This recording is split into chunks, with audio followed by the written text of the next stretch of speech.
ধর্ম যার যার উৎসব সভা, ধর্ম যার যার উৎসব সভা।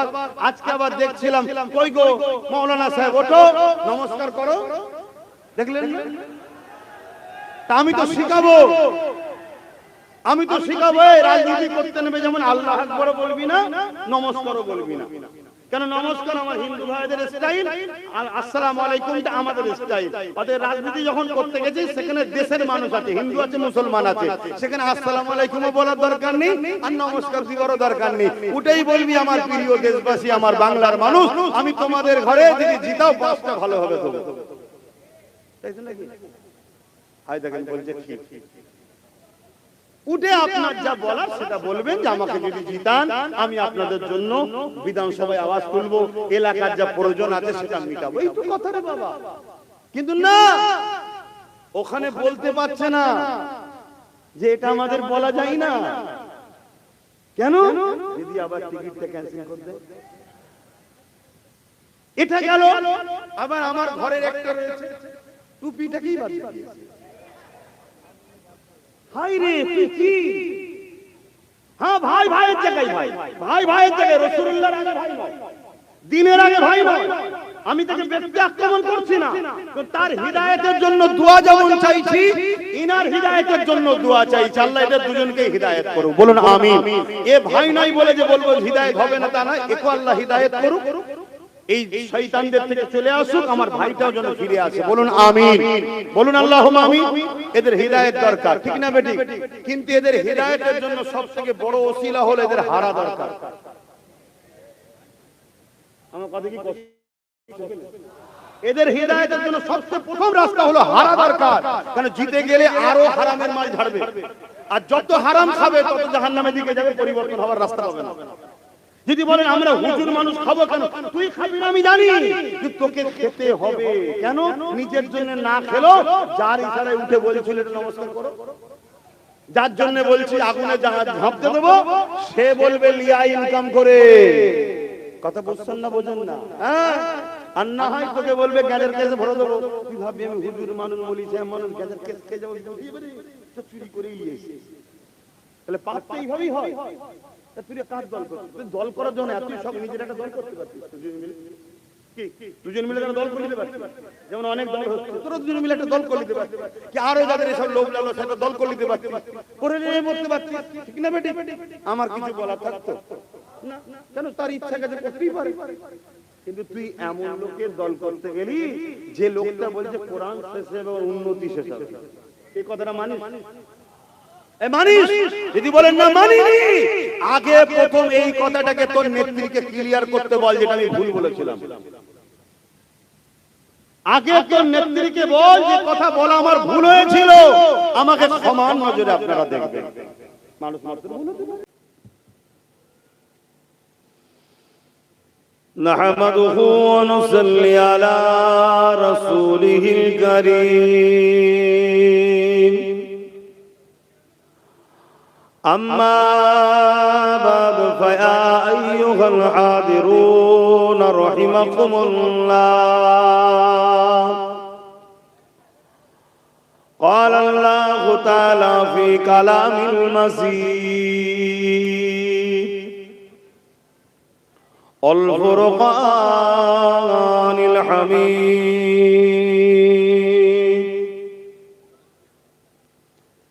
إن الله وملائكته يصلون على النبي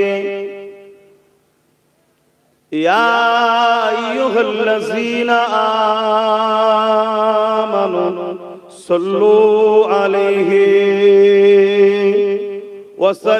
وسلموا تسليما، اللهم صل على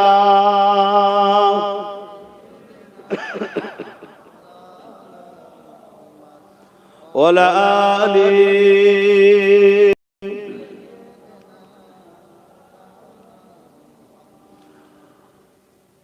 मेरी उल्फत मदीने से यूं ही नहीं, मेरे आका का रोज़ा मदीने में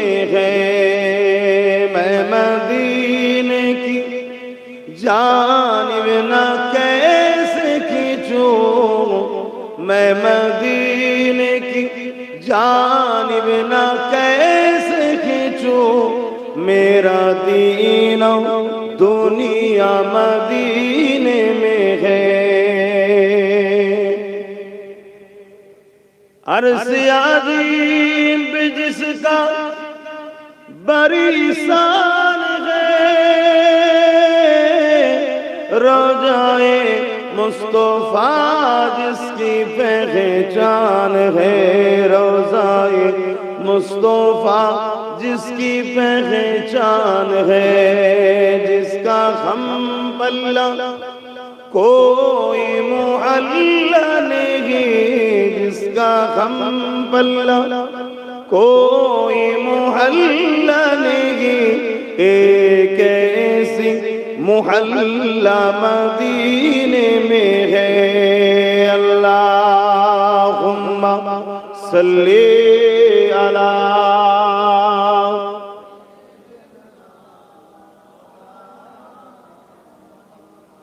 वला आली।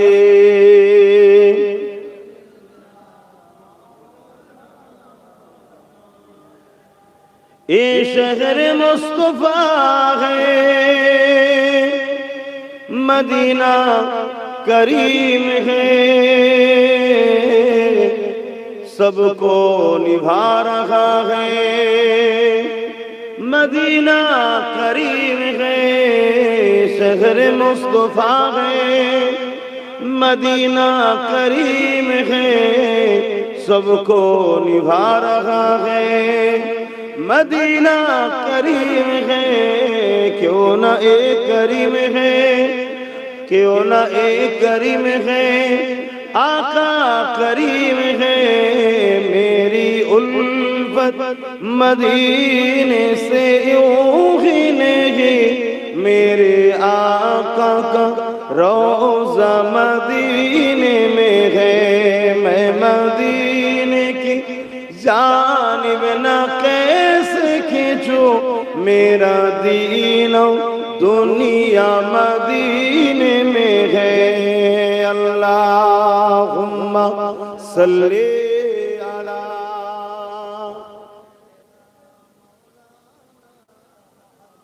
वला आली।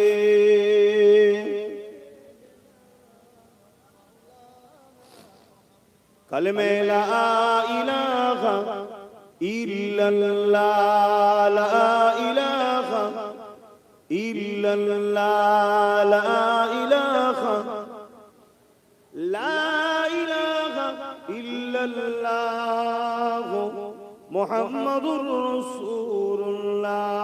अल्लाहुम्मा सल्ली अला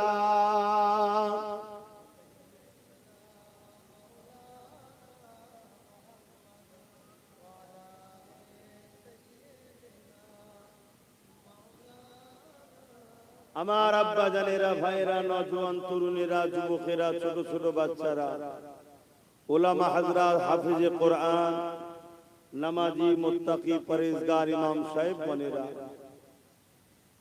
দূর দূরান্তে অবস্থিত আমাদেরই সকলের আম্মা ও বোনেরা, সময় বড় কম, তাই লম্বা চওড়া ভূমিকা নয়, মূল জায়গায় চলে আসি।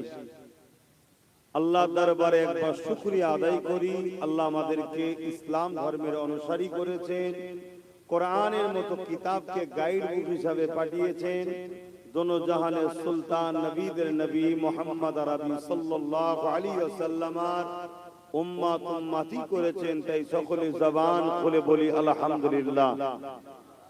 ভাইরা আমার, এই পৃথিবীতে আরো হাজারো ধর্ম আছে, যার যেটা পছন্দ, যার যেটা বিশ্বাস, যার যেটা আস্থা, যার যেটা ভালোবাসা তার কাছে। আমি কোন ধর্মের পক্ষে বিপক্ষে বলার কোনো ইন্টারেস্ট রাখি না, আর বলতে আসিও না। আমি এসেছি আমার দিনের পক্ষে, আমার দিনের দুশমনদের বিরুদ্ধে। আমার লড়াই ওপেন বলছি, কোন হিন্দু, দলিত, আদিবাসী, সাঁওতাল, বাগদি, খ্রিস্টান, মতুয়া কারো বিরুদ্ধে আমার লড়াই নয়। আমার লড়াই সন্ত্রাস, জালিম, অত্যাচারী, সমাজ বিরোধী, মানবরূপী কিছু পশু আছে তাদের বিরুদ্ধে আমার লড়াই। তাদের কি ধর্ম আমি জানি না, এতটুকু জানি তারা মানব সুরাতে পশু, তারা মনুষ্যত্বের নামে কলঙ্ক। ইসলাম তাদের বিরুদ্ধে যুগে যুগে লড়াই করেছে, আজও আমি লড়াই করি আমার সমাজ আমার জাতিকে ওরকম মানুষ হওয়া থেকে দূরে থাকা এবং ওদের সহবত থেকে দূরে থাকার বোঝাবার চেষ্টা করি। একেবারে সংক্ষেপ সময়টাই এক কথাই ভূমিকা দিয়ে দিলাম। মনে রাখবেন, আমরা বাপ আদম মা হাওয়ার সন্তান। মুসলমান হোক, হিন্দু হোক, আদিবাসী হোক, যেই হোক, প্রত্যেকটা মানুষের প্রথম বাবার নাম হচ্ছে আদম আর প্রথম মায়ের নাম হচ্ছে হাওয়া। এই দিক দিয়ে আমরা সবাই কিন্তু মানুষ্য জাতি, ভাই ভাই, কেউ আমাদের পর নয়, সব আপন।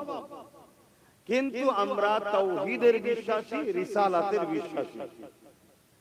আমার ধর্ম, আমার উৎসব আমার কাছে, যার পছন্দ তার ধর্ম, তার উৎসব তার কাছে।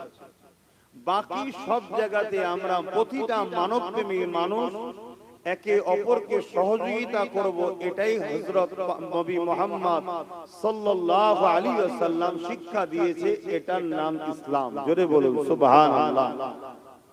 আমরা কিছু মানুষ বহুত প্ল্যান মাফিক উম্মতে মুহাম্মাদীকে ইসলামের একটা বড় অংশ থেকে দূরে সরিয়ে দিয়েছে। ইসলাম দুটো পার্টির উপরে দাঁড়িয়ে আছে। এই যে আস্তে আস্তে দেখছিলাম রেল লাইন, দেখবেন দুটো পার্টি বিছানো আছে, তার উপর দিয়ে রেলগাড়িটা যায়। ইসলাম নামক গাড়িটা যায় দুটো পার্টির উপর দিয়ে। কোরআন তার প্রমাণ দিচ্ছে, তা'মুরুনা বিল মা'রুফ ওয়া তানহাউনা আনিল মুনকার। একটা পার্টির নাম হচ্ছে ভালো কাজ করো, ভালো কাজের প্রতিষ্ঠিত করো। আর একটা পার্টির নাম হচ্ছে অন্যায় করো না, অন্যায়কে মিটিয়ে দাও। তাহলে ইসলাম শুধু ভালো কাজ করব এটুকু করে সীমাবদ্ধ নয়। একদিকে যেমন ভালো কাজ করো, করতে হবে, করা প্রতিষ্ঠিত করো, অপরদিকে অন্যায়কে মিটাবার নাম ইসলাম। জোরে বলুন সুবহানাল্লাহ। কিন্তু আজ আমাদেরকে বড় ছলে বলে, কলে কৌশলে ব্রিটিশ পিরিয়ড থেকে ভারতবর্ষে দেখে আসছি, অন্যান্য দেশে আরো শুরু হয়েছে। ভারতবর্ষে ব্রিটিশ পিরিয়ড থেকে দেখে আসছি, একদল উলামাদের দ্বারা, মন দিয়ে কথাগুলো শুনবেন, একদল উলামাদের দ্বারা ব্রিটিশ অর্থ ফান্ডিং করে তাদের দ্বারা মুসলিম উম্মাহকে শুধু নামাজ, রোজা, দাড়ি, টুপি, হজ, দোয়া দরুদ, মসজিদ, মাদ্রাসা, এইটুকুর নাম ইসলাম, এর মধ্যে সীমাবদ্ধ করে দিয়েছে। এটা একটা প্ল্যান, যাতে করে মুসলিম সমাজ প্রতিবাদী মেন্টালিটি যেন ভুলে যায়, জুলুমের বিরুদ্ধে মেন্টালিটি যেন ভুলে যায়, এদের যেন প্যারালাইসিস রোগী টাইপের হয়ে থাকে, বেঁচে থাকবে একটা জ্যান্ত লাশ। টাইমে টাইমে শুধু খাবার টাইমে কিছু খাইয়ে দেবে, গাল হাত করে খেয়ে নেবে, পড়ে থাকবে। এই ধরনের একটা সমাজের বুকে ইসলামের অনুসারীদের ঘরে বড় প্ল্যান মাফিক আমাদের ঘরে বানিয়েছে তথাকথিত, সবাই নয়, তথাকথিত ব্রিটিশদের অর্থে পরিচালিত একদল উলামা, দাবিদার, মুনাফিক মুসলমান। আজও সেই ধারাবাহিকতা কিন্তু চলে আসছে। কেন? একটা কথাই আছে, মুসলিম হলো বীরের জাত। এরা যদি কখনো খেপেছে, কত বড় বড় সাম্রাজ্য, পারস্য, রোম, কেসরা, কাইসার, হিটলার, চিঙ্গিস খান, হতভাগা আকবর, ব্রিটিশ, সব হুকুমত তখনই শেষ হয়েছে যখন এজাজ জেগেছে। আর এজাজ যখন ঘুমিয়েছে, তখন পকেট মাররাও নিজেকে হিরো বানিয়ে সমাজে ঘুরে বেরিয়েছে। এজন্য এজাজকে সর্বসময় ট্রেনিং দাও মসজিদের কথা, মাদ্রাসার কথা, রোজার কথা, দাঁড়িয়ে রাখো, টুপি পরো, হজ করো, এগুলো করো। কিন্তু আমরা ভুলে গেছি, এগুলো ইসলামের মধ্যে আছে, অস্বীকার করছি না, কিন্তু এগুলো ব্যক্তি জীবনের জন্য। নামাজ ব্যক্তি জীবনের কল্যাণ, রোজা ব্যক্তি জীবনের কল্যাণ, দাড়ি ব্যক্তিগত সুন্নাত, টুপি ব্যক্তি জীবনের সুন্নাত, হজ ব্যক্তি জীবনের কামিয়াবি। কিন্তু ইসলাম শুধু ব্যক্তি জীবন নিয়ে নয়, ইসলাম সামাজিক জীবন, সমস্ত জীবন ইসলাম শিক্ষা দিয়েছে। এই সমাজ জীবনের জন্য নামাজ রোজার অনেক আগে আমাদের নবী নবুয়াতের 11 বছর পর মেরাজে গেছে। কত বছর পর মনে থাকবে? নবুয়াত ঘোষণার কত বছর পর? 11 বছর পর মেরাজে গেছে। সেখান থেকে নামাজ রোজা এনেছে। তার আগে নামাজ রোজা উম্মতে মুহাম্মাদির ফরজ ছিল না। খুব ভালো করে শুনবেন। এই 11টা বছর ধরে রাসূলুল্লাহ কি করেছে? এই 11টা বছর ধরে রাসূলুল্লাহ যেটা করেছে ওই পাঠটা আমাদেরকে ভুলিয়ে দেওয়া হয়েছে। এর পিছনে বিরাট বড় চক্রান্ত ইসলাম বিদ্বেষীদের আছে। আমাদেরকে বদর ভুলানো হয়েছে, উহুদ ভুলানো হয়েছে, খন্দক ভুলানো হয়েছে, খাইবার ভুলানো হয়েছে। আমাদেরকে রোম হুকুমতের বিরুদ্ধে, পারস্য হুকুমতের বিরুদ্ধে, নাজ্জাসীর বিরুদ্ধে, এমনকি আবু জেহেল, উতবা, সাইবা, আবু লাহাব প্রত্যেকটা স্বৈরাচারী, অত্যাচারী, জালিম শাসকের বিরুদ্ধে মুহাম্মদ আরবি সাল্লাল্লাহু আলাইহি ওয়াসাল্লামের যে সংগ্রাম, যে লড়াই, গরীব, দুঃখী, এতিম, বিধবা, মজলুমদের পক্ষে দাঁড়িয়ে এই লড়াইটাকে ইসলাম অনুসারীদের ঘরে ভুলিয়ে দেওয়া হয়েছে। শুনছেন? নামাজ পড়া তো অনেক সহজ কাজ রে বাবা। একটা মজলুমের পক্ষে দাঁড়িয়ে জালিম সন্ত্রাসের বিরুদ্ধে লড়াই করে একটা অসহায় গরীব দুঃখীর অধিকারকে পাইয়ে দেওয়া, এটা নামাজের থেকে অনেক কষ্টের কাজ এবং আল্লাহর দরবারে এর ফজিলত অনেক বেশি। জোরে বলুন সুবহানাল্লাহ। কিয়ামতের দিনে দুনিয়ায় যদি কোনো অসহায়কে কেউ আশ্রয় দেয়, কিয়ামতের দিনে আমার আল্লাহর রহমত থেকে আশ্রয় দিয়ে জান্নাতে নিয়ে যাবে। জোরে বলুন সুবহানাল্লাহ। এই পাঠটা আমাদেরকে ভুলিয়ে দেওয়া হয়েছে। খুব ভালো করে বোঝেন, যত নবীরা এসেছেন দুটো কাজ করেছেন। কটা কাজ? দুটো। অন্যায়কে মিটিয়েছেন, ন্যায়কে প্রতিষ্ঠিত করেছেন। আমাদের নবী, যত নবী এসেছেন সব নবীদের নবী, তিনিও দুটো কাজ করেছেন। অন্যায়কে মিটিয়েছেন, ন্যায়কে প্রতিষ্ঠিত করেছেন। আর আমার নবী যখন জালিমদের বিরুদ্ধে লড়ছে, যে সকল মুসলিমদের হয়ে, যেসব গরিবদের হয়ে, যেসব অসহায়দের হয়ে, যেসব মানুষদের হয়ে, তারা কিন্তু কেউ এক আল্লাহ মাননেওয়ালা ছিল না। খুব ভালো করে ওয়াজটাকে বুঝুন। যাদের হয়ে নবী লড়ছে, আবু জেহেলের বিরুদ্ধে, উতবার বিরুদ্ধে, সাইবার বিরুদ্ধে, রোম পারস্যের বিরুদ্ধে, তারা কেউ একজন কিন্তু এক আল্লাহ মাননেওয়ালা মুসলমান ছিল না। তাদের গলায় হয় উজ্জা, নাই লাত, নাই হবল, সব দেবদেবীর ফটো ছিল। শুনছেন? তাদের হয়ে রাসূলুল্লাহ লড়ছে। কেন? এরা মানুষ।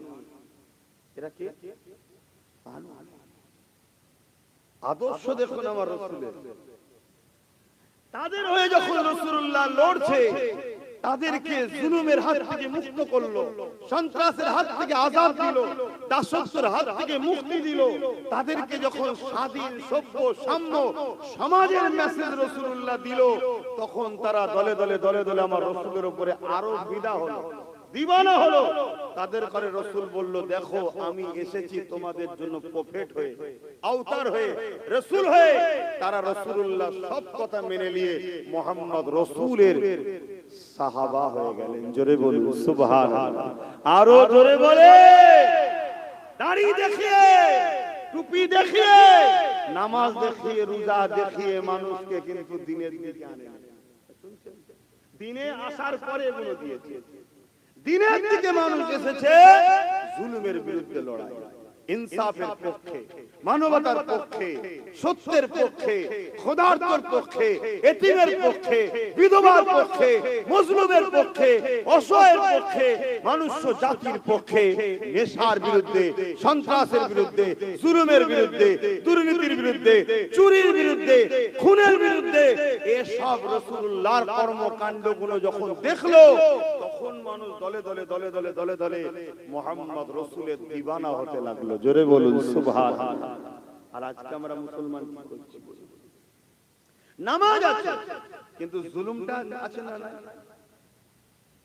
রোজা আছে, কিন্তু চুরি বদমাইশি লুটটা আছে না? হজ আছে, এতিমের মাল ঝেড়ে খাওয়া ব্যাপারটা মুসলমানদের মধ্যে আছে না? বড় বড় জুব্বা, দাড়ি, টুপি, মুফতি, মাওলানা, বক্তা, হাজী, হুজুর, পীর, পীরজাদা সব আছে, কিন্তু আবার দেখো অত্যাচারী, স্বৈরাচারী, জালিমদের সঙ্গে মুখে মুখ দিয়ে গুজুর গুজুর করা হচ্ছে না? হয়? অথচ একটা নবী দেখাতে পারবেন যে জালিমের সাথে ছিল? একটা ইমাম দেখাতে পারবেন জালিমের সাথে ছিল? ওজন চারটে ইমাম, চার ইমামই মুসলিমের পক্ষে থাকার জন্য জালিমদের হাতে অত্যাচারিত হয়েছে। ইমাম বুখারীর মতো মানুষ ন্যায়ের পক্ষে থাকার জন্য তৎকালীন শাসকের হাতে অত্যাচারিত হয়ে নিজের শহর, নিজের মাতৃভূমি ছেড়ে চলে যেতে হয়েছে। ইমাম সুফিয়ান সাওরীর উপর অত্যাচার হয়েছে। ইমামে আজমকে জুলুম করে জেলে দিয়েছে, বিষ পান করিয়ে মেরে দেওয়া হয়েছে। আমার মুর্শিদ কেবলা, আপনাদের মুর্শিদ কেবলা জমানার মুজাদ্দিদ দাদা হুজুর ব্রিটিশদের পক্ষে ছিল না বিরুদ্ধে ছিল? জোরে বলুন, জোরে বলুন। আজকে কি হচ্ছে? ইসলামের নামে, মুফতির নামে, মাওলানার নামে, বক্তার নামে, হুজুরের নামে আজকে কি হচ্ছে বলুন? এই যে সাধারণ ছেলেগুলো, আমাদের ঘরের ছেলে, এরা কি করে সাহস পায় হারাম খাবার? কি করে সাহস পায় এরা মানুষকে লুটে খাবো? কি করে সাহস পায় পরের মাল দখল করে খাবো? তখনই সাহস পায় যখন আমার মতো হুজুর গোল জামা লাগিয়ে হারাম খাবে, তখন এরা সাহস পাবে। আরে হুজুর করতে সমস্যা নেই, তো আমি করলে সমস্যা কি? কিন্তু যুব সমাজকে বলবো, হুজুরের কবরে হুজুর জবাব দেবে, আপনার কবরে আপনি দেবেন। ওই হুজুরের পাল্লায় পড়বেন না যে হুজুর সূরাতে সকলে নবীর ওয়ারিস দেখাচ্ছে, কিন্তু হাকিকাতে সে শয়তানের ওয়ারিস। সেই হুজুরের পাল্লায় পড়বেন না। কেন না? আমার আল্লাহ জুলুমের বিরুদ্ধে, আমার আল্লাহ জুলুমের বিরুদ্ধে। জুলুমের পক্ষে কেউ থাকলে সে কখনো হাক্কানি উলামা হতে পারে না। এটাকে মাথায় রাখবেন যুবকরা। আমার রাসূল কত কষ্ট করেছে এই দিনের জন্য। দিন বলতে কি? আমি আবার একবার বলি, দিন বলতে কি? ইসলাম। ইসলাম বলতে কি? ধর্মনীতি শুধু? ইসলামে কি শুধু ধর্মনীতি আছে? ইসলামে যেমন ধর্মনীতি আছে, সমাজনীতি আছে, পরিবার নীতি আছে, রাষ্ট্রনীতি আছে, রাজনীতি আছে, এডুকেশন নীতি আছে, বিজনেস নীতি আছে, সংস্কৃতি নীতি আছে, মানব বন্ধন নীতি আছে। হিন্দু, আদিবাসী, দাউদাল, বাগদি, খ্রিস্টান সবার সঙ্গে মিশতে হবে। কিভাবে মিশতে হবে ওই পলিসিটা আমার রাসূল শিখিয়েছেন না শিখাই না? তাহলে সব নীতি ইসলামে আছে। তাই তো আল্লাহ কোরআনে বললেন, লাকাদ কানা লাকুম ফি রাসূলিল্লাহি উসওয়াতুন হাসানাহ।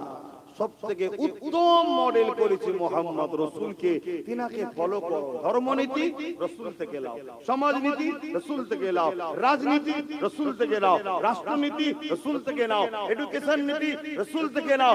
নবী বাদ দিয়ে অন্য কারো থেকে উম্মতে মুহাম্মাদি আমাদের লিওয়া চলবে না।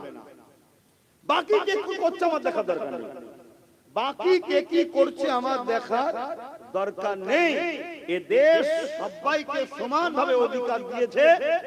যে যার ধর্ম, যে যার উৎসব, যে যার নিয়ে আছে। আমরা ইসলামের অনুসারী।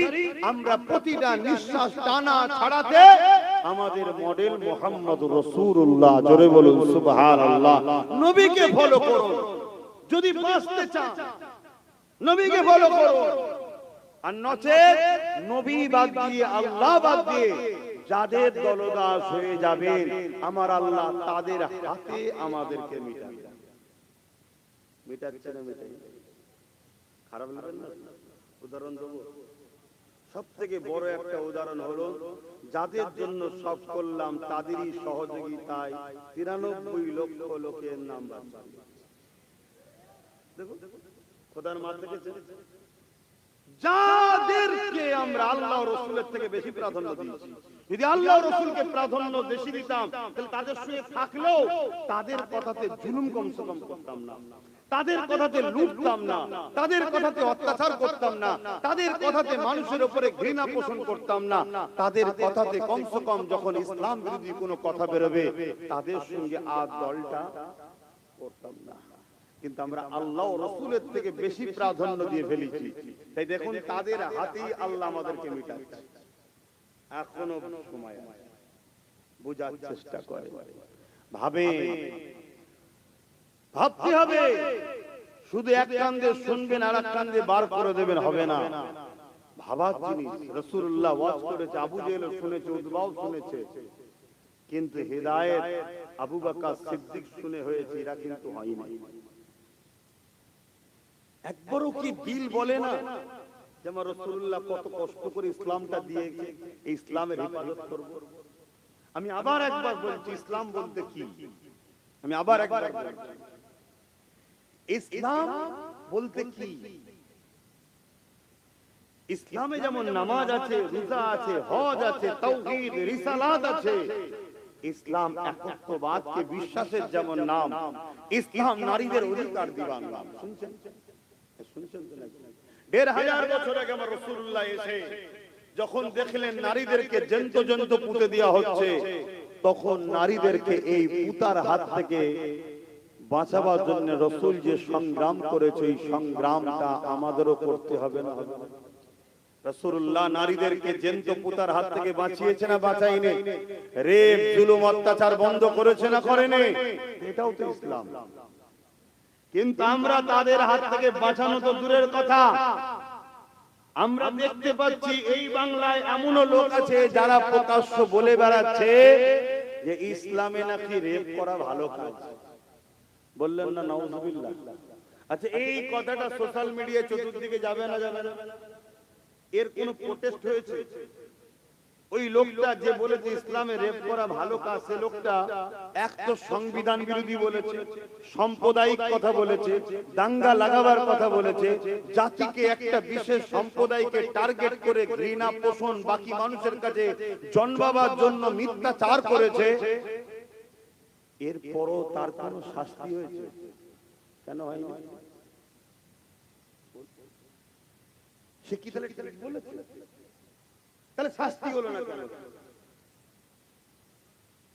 কেউ একজন একটা ফটো তোলার শখ একটা লোকের আছে ভাই, অনেক জায়গায় যে ফটো নেবে, কেউ এমন একজন আছে ফটো নিবার শখে কোন জায়গায় লাস্টে গিয়ে উঠে একটু বড় বড় কথা বলে দিয়েছে, তাকে পুলিশ ধরে নিয়ে গেছে, বলছে একদম মেন মাকড়াকে ধরে ফেলেছে। কেন? সে নাকি উস্কানিমূলক কথা বলেছে। একে যদি উস্কানিমূলক কথা বলার জন্য যদি টার্গেট করা হয়, তাহলে এত বড় একটা কথা বললো ইসলামে নাকি রেপ করা ভালো কাজ, তার বিষয়ে এত কেস হওয়ার পরও তাকে কিন্তু ধরেছে কি? তাহলে ভাই বোনে মিলটা কেমন দেখছেন? চলে আসুন, যে ধর্ম হিংসা আর অহংকারকে আল হাসাদ ইয়াকুল হাসানাতি কামা তাকুলুন নারুল হাতাবা, রাসূল বলছে অহংকার আর হিংসা এত খারাপ জিনিস, মানুষের নেক আমলকে কাঠ যেমন পুড়ে পুড়ে খেয়ে শেষ করে দেয়, মানুষের নেক আমলকে পুড়ে শেষ করে দেবে। অহংকার হিংসা ইসলামে কোনো জায়গা নাই। সেই ইসলামের কোরআনের সূরা তাওবার ৫ নম্বর আয়াতে নাকি হিংসা ছড়াচ্ছে এরকম একটা কথা বললো, তাকে কি অ্যারেস্ট করেছে? কত শুনছেন? তাহলে ভাবুন, অথচ সেই ইসলাম মের পক্ষে যদি কেউ কথা বলে তাকে কিন্তু টার্গেট করা হবে, তাকে কিন্তু হ্যারাসমেন্ট করা হবে। কেউ গরিবের পক্ষে আওয়াজ তুললে তাকে কিন্তু টার্গেট করা হবে। আমি আবার একবার বলছি, পিপাসিত মানুষের পিপাসা মিটাবার নাম ইসলাম, ক্ষুধার্ত মানুষকে খানা খাওয়াবার নাম ইসলাম, অন্নহীনকে অন্ন দিবার নাম ইসলাম, বস্ত্রহীনকে বস্ত্র দিবার নাম ইসলাম, বাসস্থানহীনকে বাসস্থান করে দিবার ব্যবস্থা করার নাম ইসলাম। সে গাটের পয়সায় হোক, রাজনীতির লড়াই করে হোক, যদি সততার সাথে কোন রাজনেতা মানুষের সুখে দুঃখে সাথ দেয় আর সে যদি ঈমানদার হয়, রাসূলুল্লাহ বলেছেন ওই নেতা আরশ আজিমের ছায়া পাবে। জোরে বলুন সুবহানাল্লাহ। ইসলাম জুলুম, নেশা, অন্যায়, অত্যাচারকে মিটাবার নাম ইসলাম। আমার রাসূলের ইসলাম কি মিটে যাক আপনারা চাইছেন? তাহলে আপনারা তো জুলুমের পক্ষে, অন্যায়ের পক্ষে, নেশার পক্ষে আপনি করেন না, কিন্তু যারা নেশা সমাজে প্রজেক্ট করছে তাদেরকে সহযোগিতা করছেন। কি বলুন, করছেন না করেন? মনে রাখবেন আল্লাহ পাকের জবাব দিতে হবে।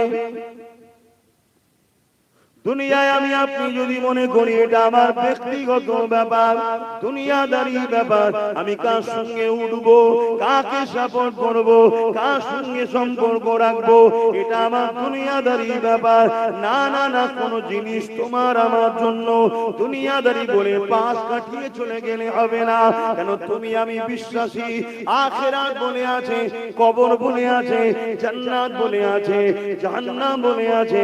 তুমি আমি যদি ইমানদার হই তাহলে তোমাকে আমাকে মনে রাখতে হবে, মান আহাব্বা লিল্লাহ ওয়া আবগাদা লিল্লাহ ওয়া আতা লিল্লাহ ওয়া মানআ লিল্লাহ ফাকাদ ইস্তাকমাল আল ঈমান। ভালোবাসবেন আল্লাহর জন্য, দুশমনি করবেন আল্লাহর জন্য, আত্মীয়তা করবেন আল্লাহর জন্য, বিচ্ছেদ হবেন আল্লাহর জন্য, তবে আপনি ঈমানের মজা পাবেন, আপনি প্রকৃত ঈমানদার। এই মনে রাখবেন, দুনিয়াটা আপনার আমার জন্য পরীক্ষা সেন্টার। এখানে আপনাকে প্রতিটা কদমে আপনার রব পরীক্ষা নিচ্ছে, আপনাকে খেয়াল রাখতে হবে। এই মুহূর্তটা এমন ভাবে কদম ফেললে হবে না যে কদমটা আল্লাহ পাক নারাজ হয়ে যায়, ওই কদম তুললে হবে না, ওখানে গেলে হবে না।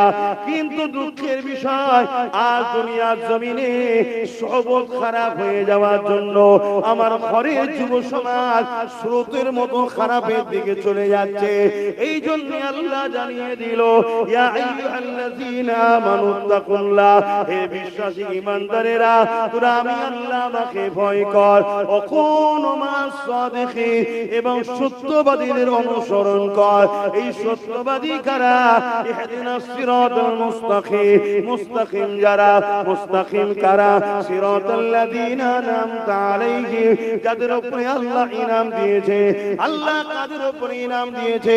মিনান নাবিয়িন ওয়াস সিদ্দিকিন ওয়াস শুহাদা ওয়াস সালিহিন।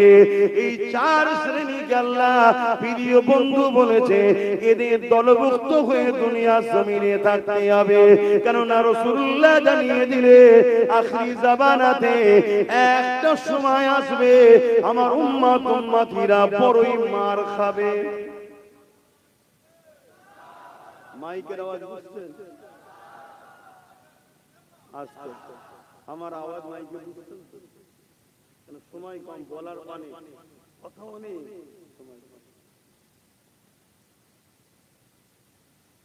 আল্লাহ রাসূল বললেন একটা সময় আসবে এই জমিনের উপরে আমার উম্মতরা প্রচুর মার খাবে। সাহাবা হুজুররা জিজ্ঞেস করলেন, হুজুর আমার ভাইদের কি সংখ্যা কম হবে? মন দিয়ে শুনবেন, আল্লাহর নবী কিভাবে মার খাবে সেটাও বলে দিয়েছে। আল্লাহর নবী বলছেন, ক্ষুধার্তরা খাবারের থালের উপরে যেভাবে ঝাঁপিয়ে পড়ে আমার উম্মতের উপরে একদল ঝাঁপিয়ে পড়বে। আমরা দেখছি না পুরো দেশ জুড়ে, আমার রাজ্য জুড়ে বিভিন্ন জায়গায় ভিড় মুসলমানকে পিটিয়ে পিটিয়ে মেরে ফেলেছে, দেখছেন না? দেখেন, রাসূলুল্লাহর কথা মিলছে তো? মিলবে। সব মিশ হতে পারে, আমার রাসূলুল্লাহর কথা কখনো মিশ হবে না, কারণ নবীর মুখ কথা আল্লাহ। জোরে বলুন সুবহানাল্লাহ। রাসূল বললেন আমার উম্মতের উপরে একদল মানুষ, ক্ষুধার্ত পশুরা যেভাবে খাবারের উপর ঝাঁপিয়ে পড়ে, তাদের উপরে ঝাঁপিয়ে পড়ে একটা সময় আমার উম্মতের উপরে প্রচুর অত্যাচার জুলুম মার খাবে। সাহাবা হুজুররা জিজ্ঞেস করলেন, হুজুর কারণ কি? আমার ভাইদের কি সংখ্যা কম হবে? আল্লাহ নবী কি উত্তর দিয়েছেন শোনেন। নবী বললেন, না, সংখ্যা কম হবে না। তাহলে আমরা কি সংখ্যা কম? জোরে বলো। সংখ্যা যদি কম হতো তাহলে আমার দেশের রাজা মশাই বাংলায় ঢোকার জন্য ইচ্ছা করে মুসলমানদের নাম কেটে বাদ দিতে হতো। ওরাও জানে যে যতক্ষণ না নাম কেটে বাদ দিচ্ছি ঢোকা সম্ভব নয়, কিন্তু এখনো মাথা চুল করছে। এত নাম কেটে বাদ দিবার পরে এখনো বলছে 110-15 জেটের উপরে যাচ্ছে না। শুনছেন তো? তাহলে আমাদের সংখ্যাটা কত বুঝতে পারছেন? কিন্তু তারপরেও মার খাচ্ছে কারা? কথা বলবেন তো? রাসূলকে সাহাবারা জিজ্ঞেস করলেন সংখ্যা কি কম হবে? রাসূল বললেন না। তাহলে হুজুর সংখ্যা যখন কম নাই তাহলে মার খাবে কেন? আমরা 313 জনে মার খাইনি, আর ওদের সংখ্যা বেশি হবে তাও মার খাবে বলছেন কেন? আল্লাহর নবী বলেছিলেন প্রথম নম্বর কারণ তারা মৃত্যুকে ভয় করবে, আল্লাহকে ভয় করবে না। কাকে ভয় করবে? মৃত্যুকে ভয় করবে, আল্লাহকে ভয় করবে না। আজকে আমাদের অন্তরে আল্লাহর ভয় আছে না মৃত্যুর ভয় আছে? মৃত্যুর ভয় ঢুকে গেছে, এজন্য মার খাচ্ছে। ওজন মৃত্যু থেকে রেহাই কেউ পাবে না, আর মৃত্যু 1 সেকেন্ড আগেও আসবে না, 1 সেকেন্ড পরেও আসবে না। যার যে টাইম সে টাইমে আসবে। আমরা মৃত্যুকে ভয় করি, আল্লাহকে ভয় করা ছেড়ে দিয়েছি। আমরা তাগুতি শক্তিকে ভয় করি, আল্লাহকে ভয় করা ছেড়ে দিয়েছি। শুনছেন? আজ বড় দুঃখ। অথচ রাসূল বললেন যার হৃদয়ে আল্লাহর ভয় থাকবে দুনিয়ার জালিম তাকে ভয় করবে। জোরে বলুন সুবহানাল্লাহ। কোন দেশে যদি পারমাণবিক শক্তি থাকে ওই দেশকে অন্য দেশ ভয় করে না? করে না। তাহলে যার হৃদয়ে আল্লাহর ভয় আছে, এই সামান এই পাওয়ারটা আছে, দুনিয়ার সব জালিম তাকে ভয় করবে। আর যার হৃদয়ে আল্লাহর ভয় নেই, আল্লাহ জালিমদের অন্তর থেকে তার ভয় তুলে নেবে। এ সমাজে এখন একটা জীবজন্তুকে মারতে গিয়ে মানুষের যতটা না ভয় লাগে, মুসলমান মারতে গিয়ে মানুষের কোনো ভয় লাগে না। ওপেন কম্পিটিশন শুরু হয়েছে, মুসলমান মারলেই বড় পোস্ট পাবে, মুসলমান মারলেই টিকিট পাবে, মুসলমান মারলেই তোমাকে হাইলাইট করা হবে। কি চলছে না চলে না? কম্পিটিশন, কে কটা মারতে পারে। এই জায়গাটায় আমরা আসলাম কেন? যারা মারছে আমি তাদেরকে শুধু দোষারোপ করব না, আমরাও তো মার খাওয়ার উপযুক্ত হয়েছি। প্রথম নম্বর কারণ আল্লাহর ভয় চলে গেছে। অথচ হযরতে ইব্রাহিম খলিলুল্লাহ তিনি আল্লাহকে কত ভয় করতেন, অথচ আল্লাহ তিনাকে বন্ধু বলেছে। তিনি যখন কাঁদতেন শরীর পুরো কাঁপতো। জিজ্ঞেস করা হয়েছে হুজুর আপনি কাঁপছেন কেন? বলছেন আল্লাহর ভয়ে। আল্লাহ তো বন্ধু আপনি। বলছে আল্লাহর গজবের কথা যখন মনে পড়ে তখন আমার আর কিছু মনে থাকে না। তাহলে প্রথম নম্বর কি জন্য মার খাচ্ছি? খৌফ ইলাহি বেরিয়ে গেছে। তাহলে মার যদি না খেতে চাই কি ঢুকাতে হবে? খৌফে ইলাহি। আর আল্লাহর ভয় যার হৃদয়ে থাকবে সে কখনো দুনিয়ার জালিমের চাটুকারিতা করবে না। দুনিয়ার কোন সন্তান অত্যাচারী স্বৈরাচারী জালিমের নেতৃত্বকে মেনে, জোরে বলো, নেবে না। কেন? তোর জুলুম রাখতো, আমি আমার আল্লাহকে ভয় করি। জোরে বলো সুবহানাল্লাহ। দ্বিতীয় নম্বর কথা রাসূল বললেন আমার উম্মত লুবি হয়ে যাবে, এজন্য মার খাবে। আজকে আমরা লুবি হয়েছি না? কথা বলে হয়েছে। এতটা লুবি হয়ে গেছি, অবাক লাগছে। ইতিহাস পড়েছিলাম, ইমামে হুসাইন পাকের কারবালার ইতিহাস পড়েছিলাম। ইমামে হুসাইন পাক সেদিন ইজিদের বিরোধী করেছিল। কে জিতছিল? মন দিয়ে শুনবেন, আজকের জালিম শাসকদের সঙ্গে মিলাবেন। এজিদ একটা অত্যাচারী শাসকের নাম, এজিদ একটা সমাজ বিরোধী শাসকের নাম, এজিদ একটা খুনি শাসকের নাম, এজিদ একটা শরাবী শাসকের নাম, এজিদ একটা প্রজাদের উপরে অত্যাচারী শাসকের নাম, এজিদ একটা তার দরবারে নারীর নাচ নিয়ে আনন্দ ফুর্তি করত। এইরকম একটা বদমাই লম্পট চরিত্রহীন জালিম অত্যাচারী খুনি শাসক ছিল এজিদ। আজকে যদি কারো সঙ্গে এই খসলত গুণ মেলে, মনে রাখবেন আজকে দিনে সে হলো আজকের এজিদ। আমাদের মধ্যে অনেকে মনে করে যে কারবালা শুধু ইমাম হোসেন পাকের হয়েছে। না না, কারবালা প্রতিটা যুগে যুগে হচ্ছে। কারবালা শুরু করেছে ইমাম হোসেন পাক, প্রমাণ করে দিয়েছে নিজের ঘর থেকে কল্লা কেটে দিতে রাজি আছি, কিন্তু অন্যায়ের সঙ্গে হাত মিলাতে রাজি না। সেদিনও হাত ছিল, আজও হাতই আছে। সেদিন ছিল হাতের উপরে হাত রেখে সাপোর্ট করে, এখন সুইচ টিপা। শুনছেন তো নাকি? সেই হাতেরই ব্যাপার আছে, শুনছেন তো? এজিদ জালিমের নাম, জুলুমের নাম, অত্যাচারীর নাম, খুনির নাম, চরিত্রহীনের নাম, লুটেরার নাম, প্রজাদের উপর অত্যাচারীর নাম। আজকে যদি কোন শাসক এরকম থাকে, তাহলে জানতে হবে আজকের দিনে জালিম এজিদ, ঠিক না? আর আজকে যদি এই এজিদের আপনার সাথে থাকেন, তাহলে আপনি নিজেকে আয়নার সামনে দাঁড় করিয়ে বলবেন, আমি যদি সেদিন থাকতাম, আমি সেদিনও সেই এজিদের পক্ষে দাঁড়িয়ে হোসাইনের বিরুদ্ধেই আমি থাকতাম। শুনছেন? আর আজকে যদি কোন মুসলমান আজকের এজিদের বিরুদ্ধে থাকেন, আপনি ফখর করে বলুন, আল্লাহ যদি সেদিন আপনাকে রাখতো, আপনি হোসাইনের পক্ষেই দাঁড়াতেন। জোরে বলুন সুবহানাল্লাহ। শুনছেন তো নাকি? দুটো দিক, একটা রহমানের, একটা শয়তানের, একটা জুলুমের, একটা ন্যায়ের, একটা অন্যায়ের, মিথ্যার, আর একটা সত্যের। সেদিন মিথ্যার দিকে ছিল এজিদ, সেদিন মিথ্যার দিকে ছিল আবু জেহেল, উতবা, সাইবা, সেদিন শয়তানের দিকে ছিল ফিরাউন, সেদিন শয়তানের দিকে ছিল নমরুদ। আজকের দিনও এরকম জালিম আছে না? না, একটু কথা বলছেন না কেন?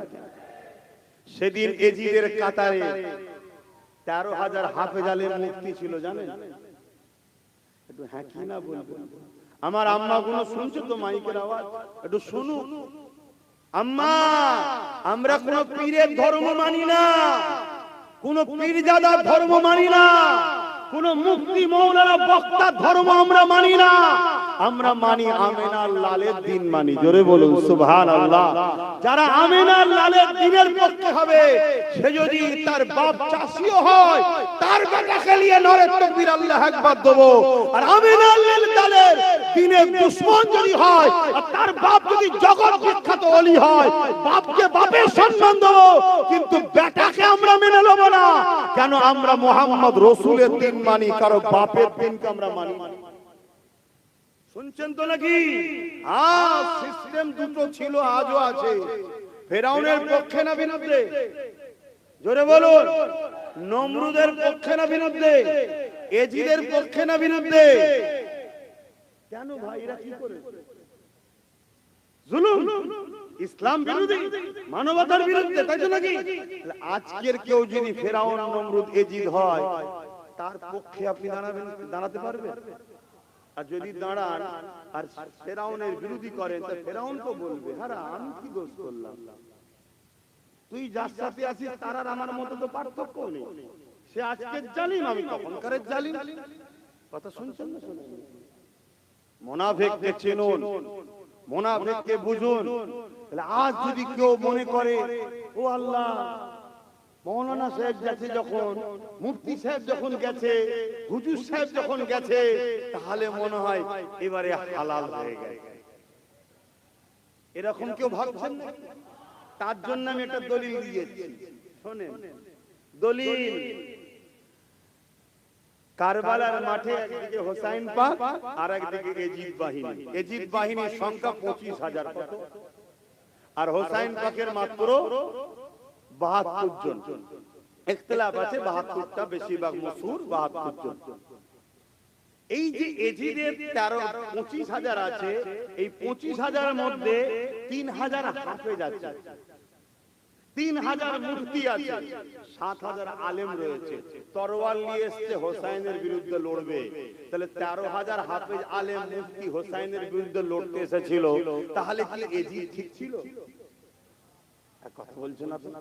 মুফতি সাহেব রয়েছে তো, হাফেজ সাহেব রয়েছে তো, মৌলানা সাহেব রয়েছে তো, এখন তো আবার হুজুরও আছে। হ্যাঁ, তাহলে জায়েজ হবে না? ঘাবড়ে যাবেন না, মরতে হবে। আল্লাহ আমাদের পরীক্ষা নিচ্ছে। আমাদের বাপকে আল্লাহ পরীক্ষা নিয়েছেন না? নাই। সাইয়্যিদুনা ইব্রাহিম আলাইহিস সালাম হক কথা বলেছে, গরিবের পক্ষে, ন্যায়ের পক্ষে, তাওহীদের পক্ষে। যখন কথা বলেছে তখন তৎকালীন যে জালিম শাসক ছিল নাম কি বলুন? নমরুদ। বলবেন তো নমরুদ? নমরুদ কি করলো? ইব্রাহিম নবীকে বিশাল আগুন তৈরি করেছে, সে আগুনে ফেলতে যাচ্ছে। ফেলার সময় ইব্রাহিম নবীকে বলছে, ইব্রাহিম তোমার এখনো সময় আছে, কেন আমার সঙ্গে ঝগড়া করছো? মানুষকে কেন আমার বিরুদ্ধে ভুল বুঝাচ্ছ? কেন মানুষকে বিগড়াচ্ছ? মানুষ আমাকে মানছো, তোমার অসুবিধা কি হচ্ছে? তোমার দরকার হয় 2-3টে এলাকা এলাও, রাজত্ব করো, মজা করো, আয়েশ করো। শুনছেন তো? এতে একটা টিকিটে বিক্রি হয়ে গেছে। তখন 2-3টে এলাকা, দেশ, পুরো পৃথিবীর রাজা ছিল নমরুদ। নিয়ে নাও, কেন আমার বিরোধী যাচ্ছ? আর যদি না লাও আগুনে ফেলে দেবো। এখানে কেউ আগুনে ফেলবে বলছে না, তাতেই সব আমাদের দেশে খারাপ। এই সময় আব্বা জান ইব্রাহিম আলাইহিস সালাম বলেছিলেন, হে জালিম নমরুদ, আমি আমার আল্লাহকে ভালোবাসি। আল্লাহর সৃষ্টিতে ঘরে তুই জুলুম করছিস, আল্লাহর সৃষ্টিতে ঘরে ভুল রাস্তায় নিয়ে যাচ্ছিস, আমি তাই তোর বিরোধী করছি। নমরুদ রেগে গেল। বন্ধু শুনবেন, যুবকরা, তোমাদের আব্বা হয়, প্রত্যেকটা মুসলমানের পিতা ইব্রাহিম আলাইহিস সালাম, বাপের বেটা একটু তো খসলো থাকা দরকার। ভুল হয় জানি, আমার কি ভুল নেই? আমারও অনেক ভুল আছে, কিন্তু বলে দিনের সঙ্গে গাদ্দারি করবে, মানুষ জাতির সঙ্গে জুলুম করবে। খুব মন দিয়ে শোনে। তা ইব্রাহিম আলাইহিস সালামকে চরকিতে তুলেছেন, যেটা ঘুরিয়ে ফেলবে, কপিকল টাইপের একটা ঘুরিয়ে ছুঁড়ে, এত আগুনের তাপ, কাছে যেতে পারছে না। এত বিশাল আগুন উপর দিয়ে পাখি যেতে পারে না, পড়ে যাচ্ছে আগুনে। কত ভয়ানক আগুন। ইব্রাহিম আলাইহিস সালামকে চরকিতে তুলেছে, ঠিক এমন সময় জিবরাইল আলাইহিস সালাম এসে চরকি ধরে ফেলেছে। ধরে বলছে, ভাই ইব্রাহিম, তোমাকে তো আগুনে ফেলবে, কিছু হেল্প করব? ইব্রাহিম আলাইহিস সালাম কি উত্তর দিচ্ছে শোনো। ভাই জিবরাইল, আল্লাহ আমাকে পরীক্ষা নিচ্ছে। আমি তো বলি আল্লাহকে ভালোবাসি, আমার পেটের পরীক্ষা নিচ্ছে আল্লাহ। হে আমার আম্মারা, বোনেরা, মন দিয়ে শোনেন, যা ক্ষতি করেছেন তার বলে কাজ নেই। 1000-1200 টাকায় নিজের ছেলের চাকরি বাকরি সব ভবিষ্যৎ শেষ করে ফেলে। শিক্ষা তো শেষ, শুধু মদের দোকান দেখা যাচ্ছে, স্কুল নেই। যা করেছেন করেছেন, এখনো তওবা করার সময় আছে। খুব খুশি, খুব খুশি, কাগজ জমা দিচ্ছে, ভোটার কার্ড, আধার কার্ড, প্যান কার্ড। কেন রে বাবা? 1000 টাকা পাবে।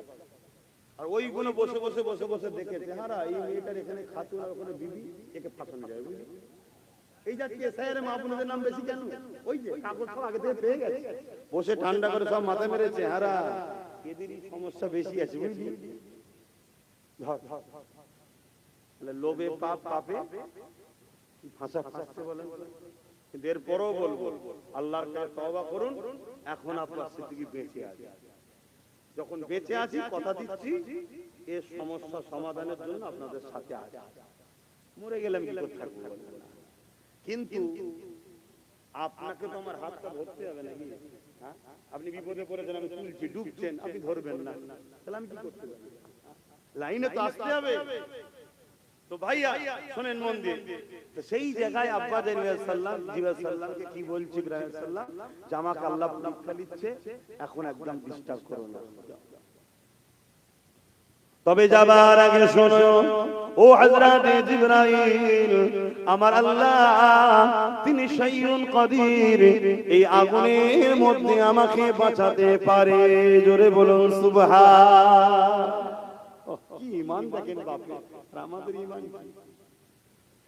এ জিবরাইল, জান আপনি ডিস্টার্ব করবেন না, আমার আল্লাহ আমাকে দেখতে পাচ্ছে। আল্লাহ যদি চায় ইব্রাহিমকে বাঁচাবো, এই আগুনের মধ্যে বাঁচাতে পারে।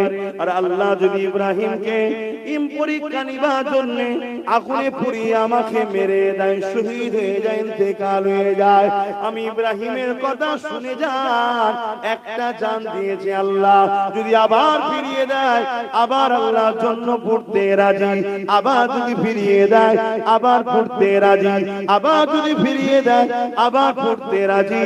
এই জিবরাইল শুনে রেখে দাও, আমার আল্লাহ যদি আমাকে পরীক্ষা নেয়, আমি আল্লাহর প্রেমে একবার নয় 1000 বার পুরে প্রমাণ করে দেব, আল্লাহ আমার কাছে আমার জানের থেকে আপনাকে বেশি ভালোবাসি।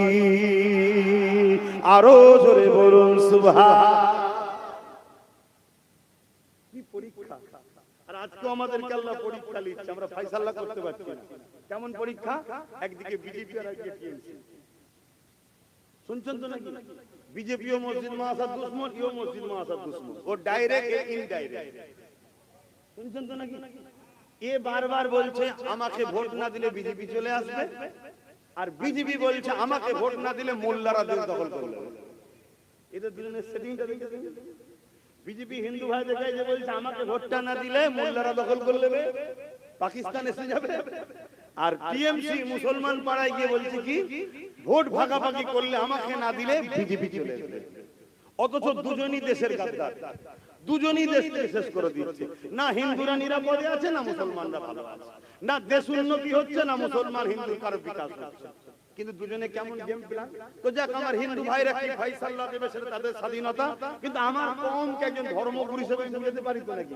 এটা জনসভা না, জনসভা হলে হিন্দু মুসলমান সবাইকে বুঝাতাম, এটা ধর্মসভা। তো এখন আমার মুসলমানকে শুধু বলবো, কেন হুজুর হিসেবে এসেছি, নেতা হিসেবে না। যদি বলেন হুজুর তাহলে রাজনীতির কথা বলছেন কেন? হুজুরেরই কাজ তার মুরিদদেরকে রাজনীতি শেখানো। কেন রাজনীতি করা হালাল, দুর্নীতি করা হারাম। যদি রাজনীতির নামে দুর্নীতি হয়, শোষণ নীতি হয়, আমার মুরিদগুলো জাহান্নামে চলে যাবে। মানে ভাই বাপ মার কথা বলছি রে বাবা, দাদা হুজুর আমার কওমের মানুষ, আমার নবীর উম্মত। তার রাজনীতি কাকে বলে আর দুর্নীতি কাকে বলে এরা শিখাবে কারা? হুজুররা মুলি সাহেবরাই শিখাবে তো, তাই তো নাকি? না হয় রাজনীতির নামে রাজনীতি করতে গেছে আর ঝান্ডা হাতে ধরিয়ে দিয়েছে, দিয়ে বলছে আমরা দ্বিতীয় কিছু বলবো না। দ্বিতীয় নম্বর কথা, যার দল করতে গেছে সে তো বিজেপির আইনকে মেনে নিয়েছে। বিজেপি যে ওয়াকফ কালা কানুন করেছে, আমার কথা কষ্ট। যদি আমার কথাই কষ্ট নেন তাহলে ফেরাউনের বিরুদ্ধে কেউ বলবেন না, নমরুদের বিরুদ্ধে বলবেন না। কারণ ফেরাউন নমরুদ ওরাও দ্বীনের দুশমন ছিল, তখন মুসা নবী ইব্রাহিম ছিল, এখন মুহাম্মদ রাসূলুল্লাহ দ্বীনের দুশমন আজকের এই ফেরাউনগুলো করছে। এরা রাজ ক্ষমতার জোরে ওয়াকফকে মিটাতে চাইছে। কেন্দ্র সরকার ওয়াকফ কালা কানুন করেছে, রাজ্য সরকার সে আইন মেনে নিয়েছে না নাই? রাজ্য সরকার দুর্গাপুরে বুলডোজার দিয়ে মাদ্রাসা ভেঙেছে না ভাঙে? নদিয়াতে ঈদগাহ দখল করেছে না করে না? এই রাজ্যে ওয়াকফের জায়গার উপরে বিজেপির পার্টি অফিস আছে, যদি রাজ্য সরকারের পুলিশ চাইতো বাধা দেবে।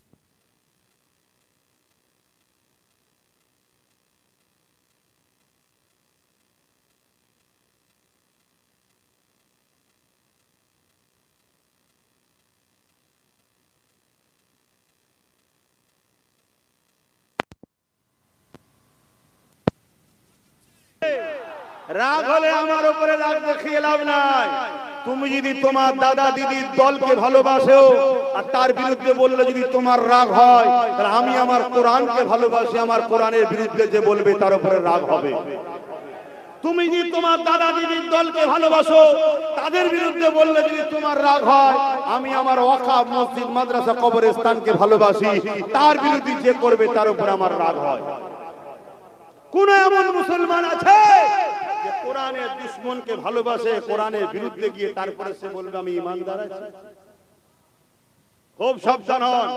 এদের জন্য দোয়া করি আল্লাহ এদেরকে হেদায়েত করো, বলুন আল্লাহুম্মা আমিন। তাহলে এদের প্রথম স্টপিস হচ্ছে এদের হারা দরকার। তাই যদি এদেরকে কেউ ভালোবাসেন, এদের চাহানেওয়ালা আলেম উলামা মাননেওয়ালাও যদি কেউ আমার কথা শুনে থাকেন, যদি বাঁচতে চান সর্বপ্রথম এদেরকে হারান। না হয় আগামী দিন এদের দ্বারা, যেমন এক মাওলানার দ্বারা মদের বিলে সই করিয়েছে, জানেন তো নাকি? সে বেচারি একটা সময় কিন্তু ভালো ছিল, কিন্তু এর পাল্লাই পরে খারাপ হয়ে গেছে, সঙ্গ দোষ। শুনছেন তো নাকি? সেই মৌলী সাহেব আজকে খারাপ হয়ে গেল। তা এরা যদি যেতে, এদের দ্বারা তো এরকম অনেক নোংরা কাজ করিয়ে নেবে। তাই ইসলামকে যদি ভালোবাসেন, দ্বীনকে যদি ভালোবাসেন এবং এদেরকেও যদি ভালোবাসেন, প্রথম কথা হলো এদের হারা দরকার। তাহলে আল্লাহ হয়তো এরা যখন হেরে যাবে, এদের কাজ দল গুরুত্ব দেবে না, আর দেবে না। একটা শুধু মজা লিবার জন্য নিয়েছে, এটা থাকে না, সেটা চুষে লাও। এর আগে আমাদের পরিবারে আরো অনেকের মজা নিয়েছিল না, এখন তাকেই গাল দিচ্ছে, কেন চুষা হয়ে গেছে। এখন এদের থেকে একটু নিতে চাইছে, যখন দেখবেন হেরে গেছে বলবে হ্যাঁ রাইসা ভেড়া কি করতে নিয়েছিলি, বাদ দে বাদ দে বাদ দে বাদ দে। তখন এই বেচারি গুলো আবার সেই বাবারা বাবারা করতে করতে চলে আসবে আমাদের মঞ্চে। তাহলে এদের হারা দরকার আছে না? তাহলে আমি কেন দুশ্মন? এক কথা বলছি, আমি তাদের ভালো চাইছি। ভাই দেখেন ভালো সুযোগ নেই না, ভালো কথা বলতে নেই। আরে ওসব নাচ গানের কথা ছাড়ো না, কথা তো করে ফেলেছে, কি করা যাবে? সব মলি ছায়া মানুষের ডিপে ঢোকে, ওসব কথা বাদ হয়ে গেছে, কি করা যাবে? ওর থেকেও ভয়ানক ভয়ানক কাজ হয়ে যাবে। আল্লাহ হিফাজত করুন, বলুন আল্লাহুম্মা আমিন। তো যাই হোক, সময় তো কম, একটু সালাম দিয়ে এসআইআর নিয়ে একটা কথা বলবো। কেন এসআইআর নিয়ে মানুষ টেনশনে আছে, তাই তো নাকি? একটা কথা বলবো, একটু সালাম দেন। ইয়া নবী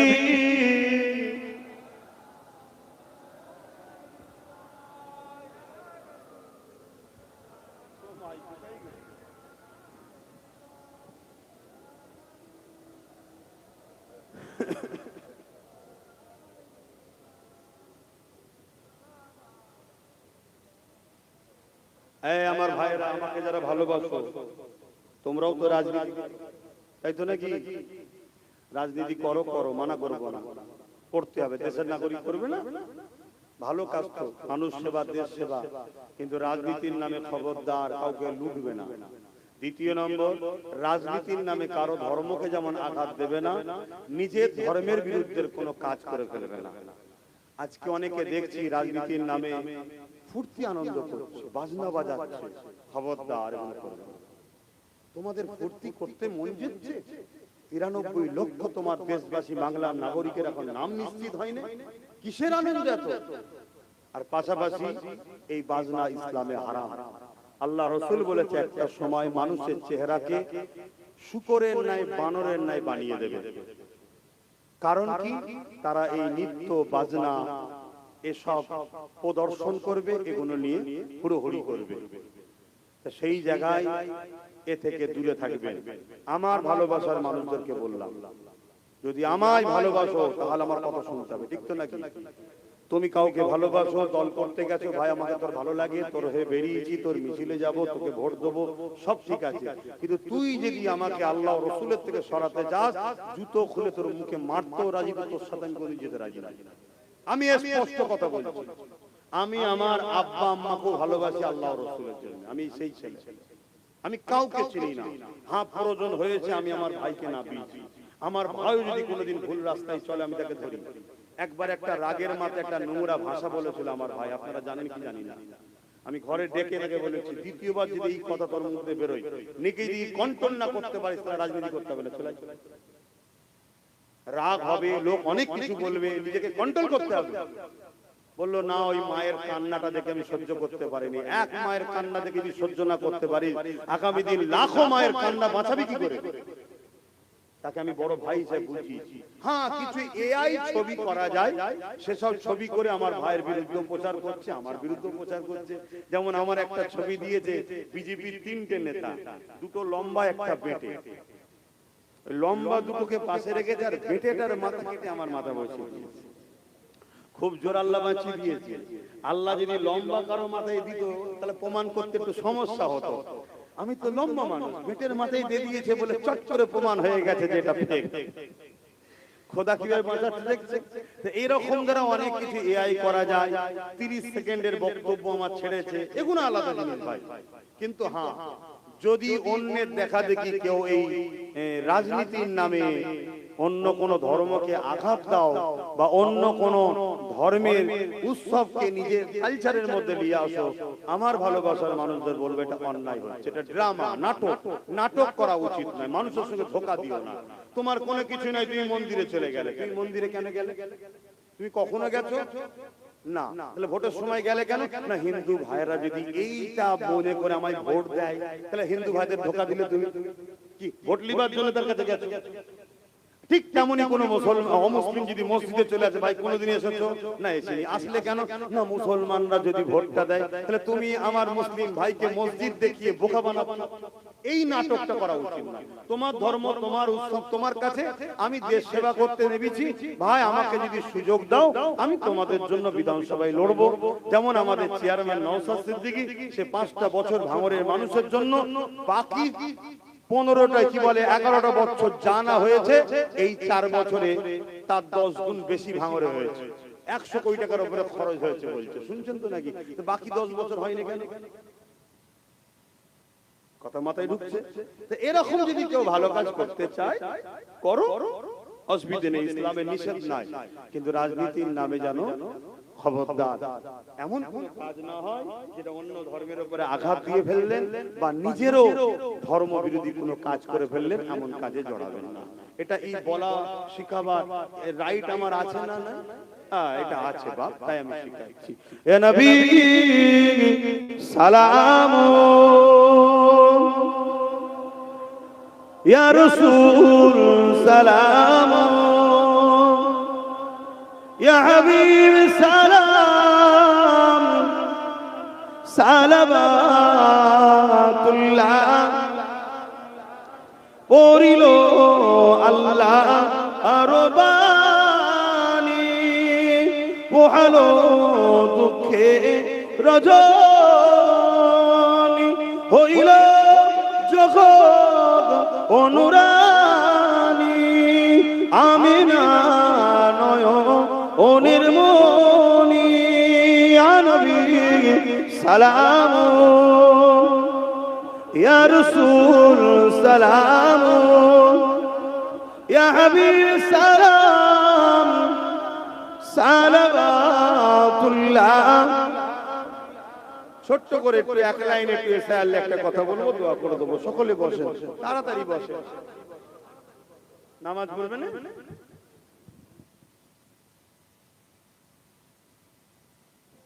শোনেন শোনেন, এই যে এসআইআরে যাদের নাম বাধা গেছে, শুনছেন তো, ডিলিট হয়ে গেছে, আমি তাদেরকে বলবো ভাই, এসআইআর আরো 11টা থেকে 12টা রাজ্যে হচ্ছে, শুনছেন তো? কোন রাজ্যে এরকম সমস্যা হয়নি যেটা বাংলায় হচ্ছে। বাংলাকে স্পেশাল করে টার্গেট করা হয়েছে, আর এই টার্গেটে বিজেপি হলো প্রকাশ্য দোষী।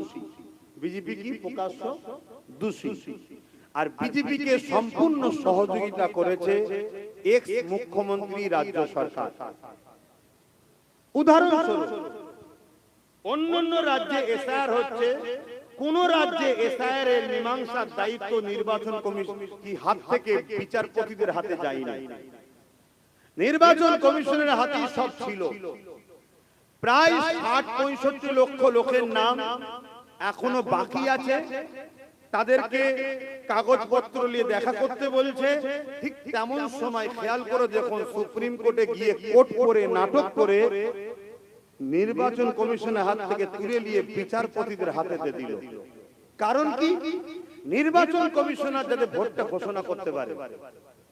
কারণ নির্বাচন কমিশনের হাতে থাকলে আমরা আন্দোলন করতে পারতাম যে আপনার নাগরিকের ভোটের সমস্যা মিটাই না, আধার কার্ডে ভোটার কার্ডে আপনি ভোট ঘোষণা করলেন তার মানে, কিন্তু তাকে দিয়ে দিল কোথা? বিচারপতির হাতে। আর বিচারপতি বলছে এটা তো আমার কাজ নয়, ভোটকে ঘোষণা করবে না করবে, আমাকে দায়িত্ব দিয়েছে, আমি দেখছি, আমার যেটা সন্দেহ হবে আমি কেটে দেবো। পরবর্তীতে তুমি ট্রাইব্যুনালে যে উকিল টুকিল লাগিয়ে দলিল কাগজপত্র নিয়ে তুমি যাবে, তখন যদি জজ সাহেব মনে করে তুমি নাগরিক তো নাগরিক। এরকম হচ্ছিল না? হচ্ছিল না। কিন্তু মালদায় কোন এক জায়গায় কিছু অ্যাক্সিডেন্ট ঘটাতে পুরো সেটাকে ঘেটে ঘ হয়ে গেল। এখন ঘোষণা শুনছি কি, যা হবে ভোটের পরে হবে। আদৌ ভোটের পরে হবে কি হবে না কোনো গ্যারান্টি আছে? এই যে 93 লক্ষ কম বেশি মানুষ আজকে বিপদে পড়েছে, এর জন্য সম্পূর্ণ দোষী কেন্দ্র সরকার। আর সেই সরকারকে সম্পূর্ণভাবে যে বাঁচাচ্ছে, সহযোগিতা করছে, সেটা হলো এক্স মুখ্যমন্ত্রী, রাজ্য সরকার। আমার সঙ্গে আপনারা কি একমত হতে পারছেন? যদি না হন তাও বলবেন, একমত করা হতে পারছেন, হাত তুলে সাক্ষী দেন। ব্যাস, এই যে মানুষকে ফাঁসানো হলো, যে মানুষকে ফাঁসায় সে জালিম না জালিম না। দ্বিতীয় নম্বর চলে আসেন ওয়াকফ, অর্থাৎ ইসলাম ধর্মের ধর্মীয় সম্পদ, মসজিদ, মাদ্রাসা, কবরস্থান, ঈদগাহ, খানকা, এটাকে কেউ যদি জুলুম করে ধ্বংস করে দিতে যায়, সে জালিম না জালিম না? কেন্দ্র সরকারি ওয়াকফকে মিটাতে চাইছে না চাইনি? রাজ্য সরকার সাথ দিয়েছে না দেয়নি? জোরে বলো। তাহলে এরা দুজনই ওয়াকফের বন্ধু না দুশমন? জোরে বলো। দুশমন যে হবে আমার মসজিদ মাদ্রাসা, সে জালিম না জালিম নয়? এবারে চলে আসুন রাসূলুল্লাহর একটা হাদিস, এখানে আমার উলামা ভাইরাও রয়েছেন, রাগ না করে চশমা খুলে দিয়ে আসুন কি ভুল হচ্ছে আব্বাস সিদ্দিকীর বুঝান, কিন্তু মনে রাখবেন বিপদে আমি আছি, আপনিও আছেন। আপনি ফুরফুরা ওয়ালা হন, তাবলীগ ওয়ালা হন, দেওবন্দি ওয়ালা হন, বেরেলি ওয়ালা হন, আর যে কোনো ওয়ালা হন, বিপদে কিন্তু আমি আপনি উভয়ই রয়েছি। কেন কবরস্থান আপনার আমার, মসজিদ আপনার আমার, মাদ্রাসা আপনার আমার, সবটা টার্গেট। তাই মনে রাখবেন ব্যাপারটা বুঝার চেষ্টা করুন। তাই আমি বলবো আল্লাহ রাসূলের মিশকাত শরীফের হাদিস, নবী বললেন কোন মুসলমান যদি অত্যাচারী জালিম জানার পর কোন মুসলমান যদি শক্তিশালী করার জন্য তার সাথ দেয়, ওই মুসলমান ইসলাম থেকে বেরিয়ে যাবে। আমি আবার একবার বলছি, কোন মুসলমান যদি অত্যাচারী জালিম জানার পরও তাকে শক্তিশালী করার জন্য সাথ দেয়, ওই মুসলমান ইসলাম থেকে বেরিয়ে যাবে। যারা এসআইআর নামে নিরীহ মানুষকে পেরেশান করছে তারা জালিম না জালিম নয়? এর জন্য কেন্দ্র সরকার রাজ্য সরকার উভয়ে দোষী না দোষী নয়? তাহলে এরা জালিম না জালিম নয়? যারা ওয়াকফকে মিটাচ্ছে কেন্দ্র ও রাজ্য সরকার, এরা জালিম না জালিম নয়? জানার পরও কেউ যদি এদেরকে ভোট দেয়, তার মানে শক্তিশালী করার জন্য, তারা ইসলামে থাকবে না বেরিয়ে যাবে? রাসূলুল্লাহর হাদিস। আর যে বেরিয়ে যায় তার নামাজ, তার দাড়ি, তার টুপি, তার মুফতি, তার মাওলানা, তার বক্তা, তার হুজুর, আর কিছু রইলো? একটু মাথা ঠান্ডা করে কাজ করবে। রইলো এবারে এই কথা, রইলো বিজেপি চলে আসবে। বিজেপি আসার জন্য সবথেকে বেশি সহযোগিতা এই বাংলায় যিনি করেছেন তিনি রাজ্য সরকার। কেন 15 বছর আগে এই বাংলায় কোনো বিজেপি ছিল না, ইনি বিজেপিকে এনেছে, খাল কেটে কুমির এনেছে। এক।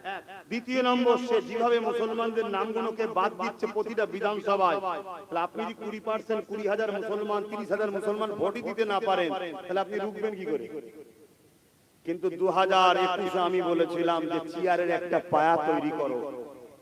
আজকে যদি এই সরকারকে তুমি 2011 200 কি বলে 150টা কি 140টা দিতে, আর আমাদেরকে যদি 40 50 60 70টা দিতে, কম বেশি যারা ছিলাম আমরা, তাহলে একসাথে সরকার হতো না? হতো না? তাহলে এই সরকার কি এই জুলুম করতে পারত? অতএব বোঝো, এখনো সময় আছে। হাড়ুয়া হোক, বাদুরিয়া হোক, দেগঙ্গা হোক, বসিরার উত্তর হোক, ভাঙর হোক, মিনাকা হোক, ক্যানিং পশ্চিম হোক, ক্যানিং পূর্ব হোক, এই যে গুণ ভাবো, আমডাঙ্গা হোক, অশোকনগর হোক, এই সব জায়গায় একদম বুঝতেই তো পারছেন আবহাওয়া সব উল্টো চলছে। তাহলে এই জায়গায় আপনারা যারা এদিক ওদিক আছেন, আমি বলবো এদিক ওদিক না করে কমসে কম ভাবেন যে আমাদের হাতে 15-20টা থাকে, তাহলে লড়াই করার একটা জায়গা থাকবে। একটা ছেলে যদি এতটা লড়াই করতে পারে, এইটা একটু মাথায় রাখার জন্য আপনাদেরকে বলার অধিকার আছে না? একটু অধিকার বলে গেলাম।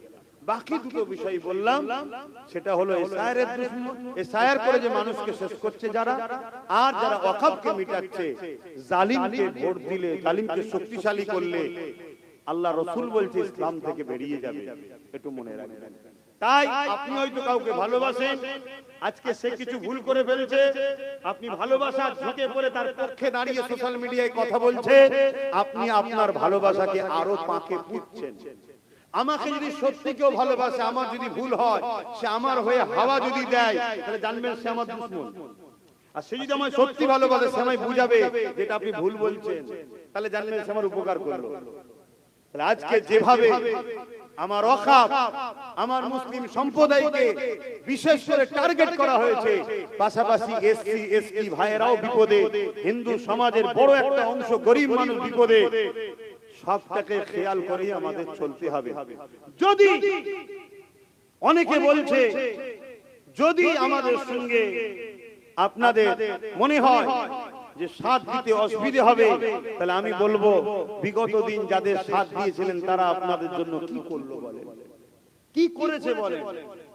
সেই জায়গায় আমরা তো বেশি কিছু বলছি না, আমরা শুধু ডিফেন্স করার মতো একটা শক্তি আমাদেরকে দেন, একটা ডিফেন্স করার মতো শক্তি নিজেদের হাতে একটা রাখেন, এটা দরকার আছে না? নাই? কেন? বাই চান্স যেমন আজ ঠকালো, এসআইআর হতে দেবো না, আমার লাশের উপর দিয়ে হবে, হইয়ে দিল। ওয়াকাফ আমাদের ব্যাপার নয়, দিল্লি চলে যাও আন্দোলন করো, বলেছে তো নাকি? তাহলে আপনাদের তো দিন এসছে, বলবেন তো দিল্লি চলে যাও, বলবেন না?